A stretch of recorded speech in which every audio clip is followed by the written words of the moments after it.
एक बार की बात है, किसी राज्य में एक प्रतापी राज्य हुआ करता था। वो राजा रोज सुबह उठकर पूजा पाठ करता और गरीबों को दान देता। अपने इस उदार व्यवहार और दया की भावना की वजह से राजा पूरी जनता में बहुत लोकप्रिय हो गया था।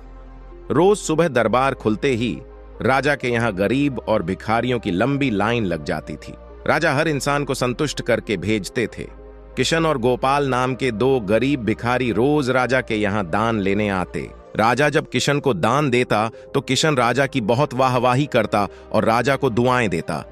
वहीं जब राजा गोपाल को दान देता तो वह हर बार एक ही बात बोलता, हे ईश्वर, तू बड़ा दयालु है, तूने मुझे इतना सब कुछ दिया। राजा को उसकी बात थोड़ी बुरी लगती।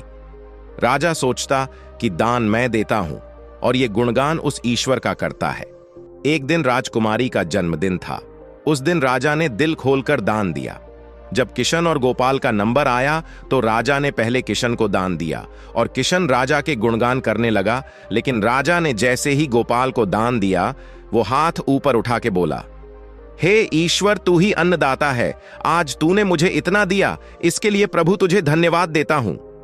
राजा को यह सुनकर बड़ा गुस्सा आया। उसने कहा कि गोपाल, मैं रोज तुम्हें दान देता हूं, फिर तुम मेरे बजाय ईश्वर का गुणगान क्यों करते हो? गोपाल बोला, राजन, देने वाला तो ऊपर बैठा है, वही सबका अन्नदाता है, आपका भी और मेरा भी। यह कहकर गोपाल वहां से चला गया। अब राजा ने गोपाल को सबक सिखाने की सोची। अगले दिन जब किशन और गोपाल का नंबर आया तो राजा ने किशन को दान दिया और कहा, किशन, मुझे गोपाल से कुछ बात करनी है, इसलिए तुम जाओ और गोपाल को यहीं छोड़ जाओ। और हां, आज तुम अपने पुराने रास्ते से मत जाना। आज तुमको राजमहल के किनारे से जाना है, जहां से सिर्फ मैं गुजरता हूं। किशन खुशी खुशी दान लेकर चला गया।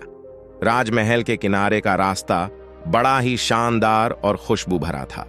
संयोग से राजा ने उस रास्ते में एक चांदी के सिक्कों से भरा घड़ा रखवा दिया था। लेकिन किशन आज अपनी मस्ती में मस्त था। वो सोच रहा था कि राजा की मुझ पर बड़ी कृपा हुई है, जो मुझको अपने राजमहल के रास्ते से गुजारा। यहां से तो मैं अगर आंख बंद करके भी चलूं तो भी कोई परेशानी नहीं होगी। यही सोचकर किशन आंखें बंद करके रास्ते से गुजर गया। लेकिन उसकी नजर चांदी के सिक्कों से भरे घड़े पर नहीं पड़ रही। थोड़ी देर बाद राजा ने गोपाल से कहा कि अब तुम जाओ, क्योंकि किशन अब जा चुका होगा, लेकिन तुमको भी उसी रास्ते से जाना है जिससे किशन गया है। गोपाल धीमे कदमों से ईश्वर का धन्यवाद करते हुए आगे बढ़ गया। अभी थोड़ी दूर ही गया होगा कि उसकी नजर चांदी के सिक्कों से भरे घड़े पर पड़ी। गोपाल घड़ा पाकर बड़ा खुश हुआ। उसने कहा, ईश्वर, तेरी मुझ पर बड़ी कृपा है, तूने मुझे इतना धन दिया। और वो घड़ा लेकर घर चला गया। अगले दिन फिर से जब गोपाल और किशन का नंबर आया तो राजा को लगा कि किशन घड़ा ले जा चुका होगा। इसलिए उसने किशन से पूछा, क्यों किशन, कल का रास्ता कैसा रहा? राह में कुछ मिला या नहीं?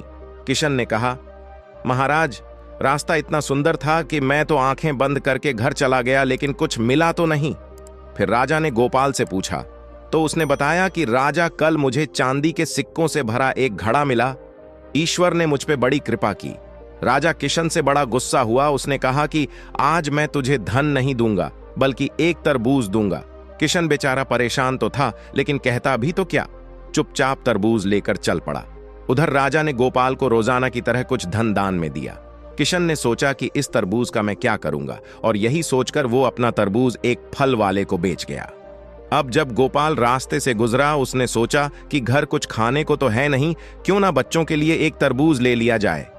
तो गोपाल फल बेचने वाले से वही तरबूज खरीद लाया जिसे किशन ने बेचा था। अब जैसे ही घर आकर गोपाल ने उस तरबूज को काटा तो देखा उसके अंदर सोने के सिक्के भरे हुए थे। गोपाल ये देखकर बड़ा प्रसन्न हुआ और ईश्वर का धन्यवाद देते हुए बोला, हे ईश्वर, आज तूने मेरी गरीबी दूर कर दी। तू बड़ा दयालु है, सबका अन्नदाता है। अगले दिन जब राजा दान दे रहा था तो उसने देखा कि केवल अकेला किशन ही आया है, गोपाल नहीं आया। उसने किशन से पूछा तो किशन ने बताया कि कल भगवान की कृपा से गोपाल को एक तरबूज मिला जिसके अंदर सोने के सिक्के भरे हुए थे।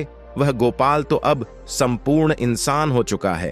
किशन की बात सुनकर राजा ने भी अपने हाथ आसमान की ओर उठाए और बोला, हे ईश्वर, वाकई तू ही अन्नदाता है, मैं तो मात्र एक जरिया हूं, तू ही सबका पालनहार है।